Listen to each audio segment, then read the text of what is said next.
Assalamu alaikum, welcome to the Almost Serious Show, a place where we talk about national news, entertainment, politics, and the economy, which cannot be found at the moment.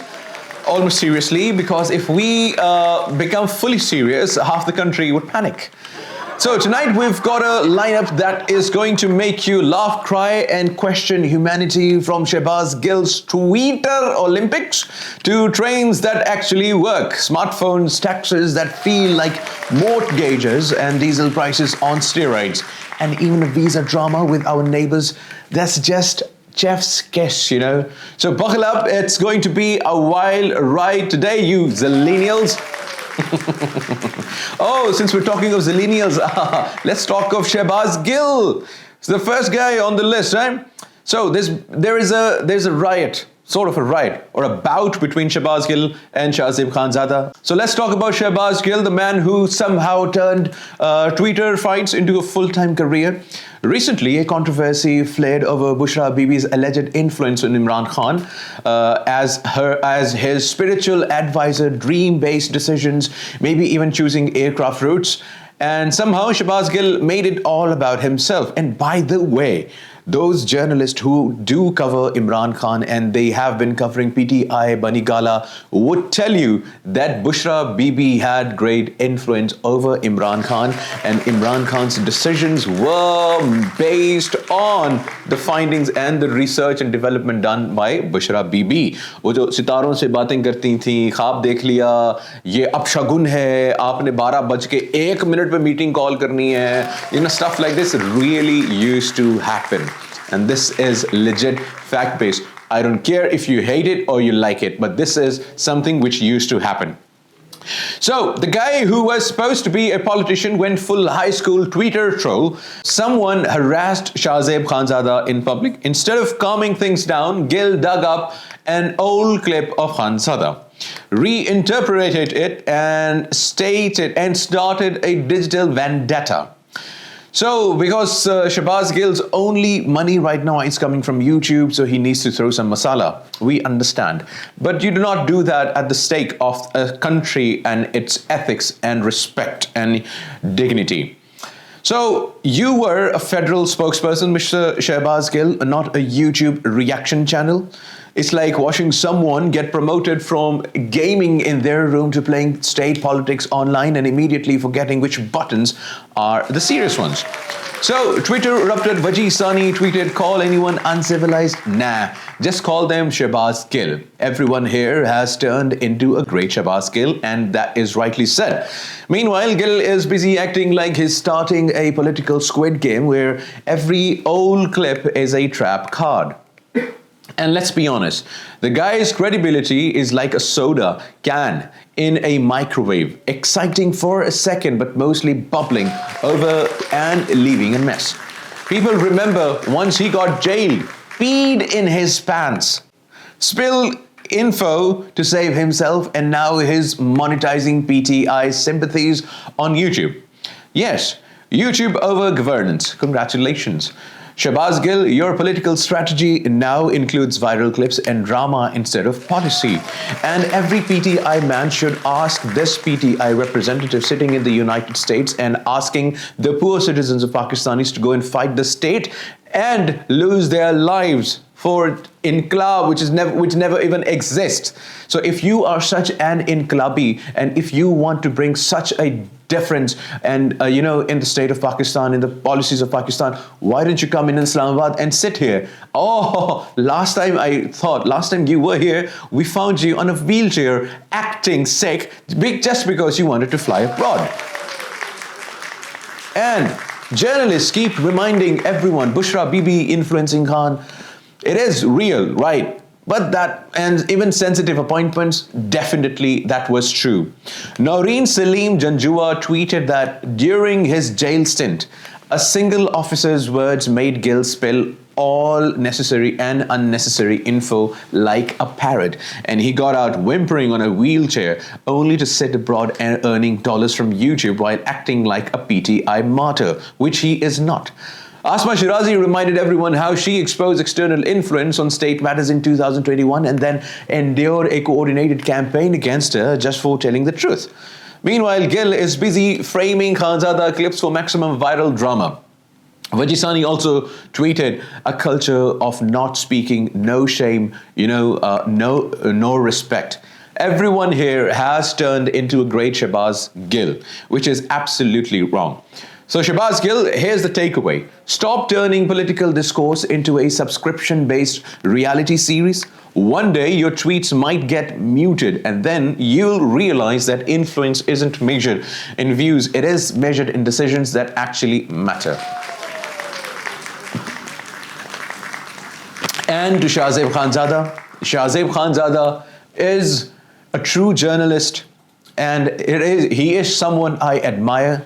And these things happening, and this cult, and this ये जो बदतमीजी है, इसको खत्म होना चाहिए. And Shehbaz Gill should rather ask his party leaders on getting that lady, what was that girl's name? Harim Shah, So let's talk about your government and bringing prostitutes into the office, right? So let's talk about that. And everyone should talk about that. If you want it this way, let's do it. But this culture has to end. Now, ladies and gentlemen, let's talk about something unusual in Pakistan, a government project that actually looks upgraded. Prime Minister Shehbaz Sharif inaugurated the revamped Karachi Kent station and the refurbished Shalimar Express, and honestly, it feels like someone finally pressed update system on Pakistan Railways. Now, the station has a CIP lounges, big waiting halls, executive washrooms, escalators, computerized ticketing, and digital info desks. Oh, and this place has more technology than the offices that still insist file kal le jana system hang hai. They even introduced a QR code complaint system, which is cute because in Pakistan, complaints usually travel slower than the trains used to. A 27 cleanliness setup is now active, and the old messy stalls have been replaced with proper kiosks.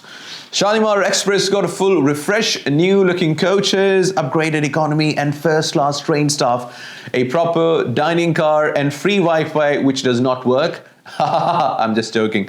Nothing works actually. So our trains now have Wi-Fi. Wow. Meanwhile, the whole country does not have it. But the trains do. So meanwhile, half the country climbs onto their roof for 1 bar of 3G. There's even a live kitchen, the only kitchen in Pakistan that moves and is still function better than the ones, than some stationary ones. Wow. The PM also laid out bigger goals, digitalizing the whole system, reviving Karachi's circular railway and long-distance links from Uzbekistan to Turkey. Great ambitions, execution will decide everything. 154 stations are already modernized and $2 billion financing is under discussion. And the PM said he'll recommend a presidential award for the railway minister after completion. Wow. So you do what you're meant to do and for what you're hired to do, and you get a presidential award just like that. Wow, interesting. So, a rare moment in our politics where the award depends on the work, not the speech. Oh, good news and bad news for India. Oh my God, all right, travel news that is going to make our neighbors feel very, very sad. So next time India tries to brag about easy trips abroad, just remember, Iran said, "Nah, not today, friend." Starting November 22nd, Indian travelers with ordinary passports can no longer enter Iran without a visa. No more visa-free entry, no more. We'll just show up and hope for the best. Iran basically looked at India and said, "Bhai, ab nahi chalega. Pehle paperwork, phir ana." Because apparently this decision has been made in the background of Indian terrorism, which has been flooding Afghanistan, Pakistan and Iran. There were a lot of Indian terrorists working for the Israeli agency. You remember the Israel and Iran bout, the war? A lot of Indian agents were caught spying. A lot of Indians were caught spying for Israel against Iran. So the hypocrisy got exposed, and now the Indian foreign policy is dying its own death. First, by the death sentence of Sheikh Hasina. Okay, no. That is second. First was Banyan al-Marsous's, historical beating, and then it was Sheikh Hasina, and then now it's Iran, and slowly, the Indian foreign policy is collapsing. US hates them. China doesn't want to work with them. They asked for a defense pact with Russia. Russia refused. They asked for a close relationship with the Middle East right now. They refused. And Iran is, throwing the passports on their face. Now, no more visa-free entry. So India is becoming a deteriorating democracy and a deteriorating country gradually, and it is being cut to its original size.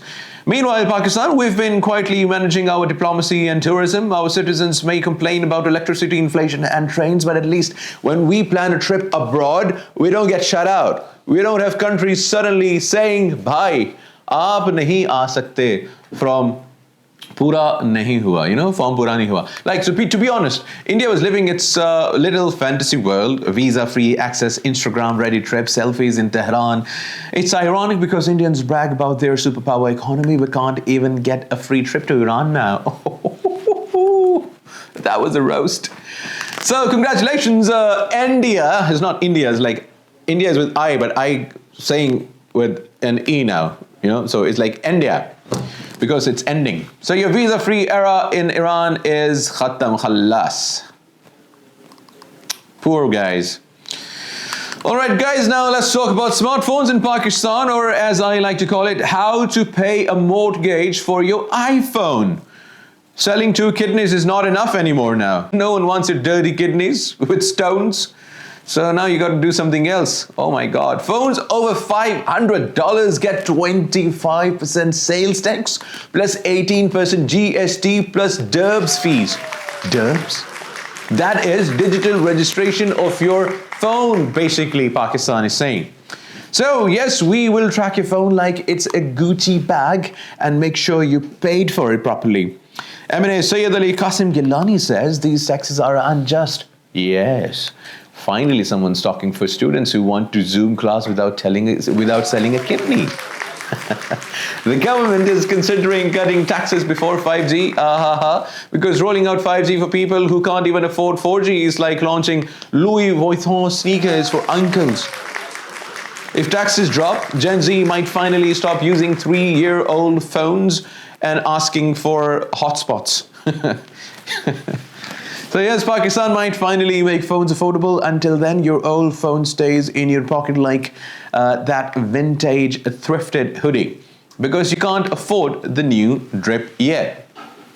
And honestly, I don't understand the idea or the concept of carrying a phone in your pocket which is worth $1 million rupees. Wow, imagine that. And imagine you're living in Karachi with that. Oh my God. Guys, unbelievable. So big news for your wallets. Diesel prices went up by rupees 6 per litre, and suddenly everything in Pakistan became premium.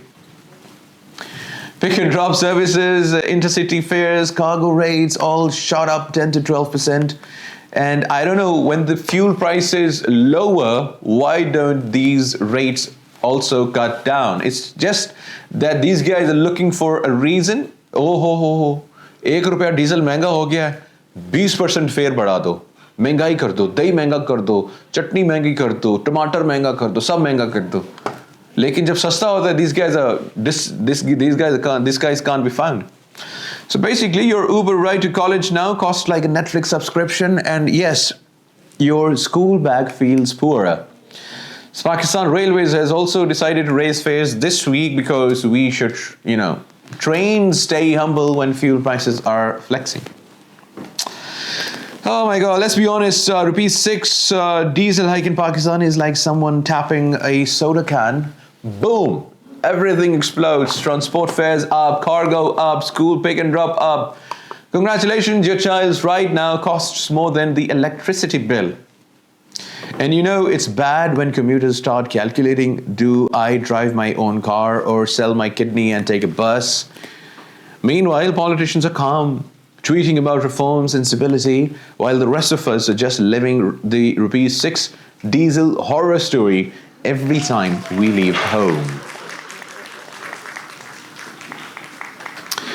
So Pakistan, buckle up, diesel goes up, everything else follows, and your wallet goes on a diet you did not sign up for. Wow, unbelievable stuff. So that's tonight's journey from Shahbaz Gill's Twitter Olympics to trains that finally work. Visa dramas with our neighbors, and Pakistan news never sleeps, and neither do the dramas. But here at the Almost Serious show, we laugh, we cry, and sometimes we take it just almost serious. I am Aneem Hamid signing off from the Almost Serious show. See you tomorrow, same time, same chaos. And do not forget to unsubscribe, unlike, and unfollow. Have a good night, everyone.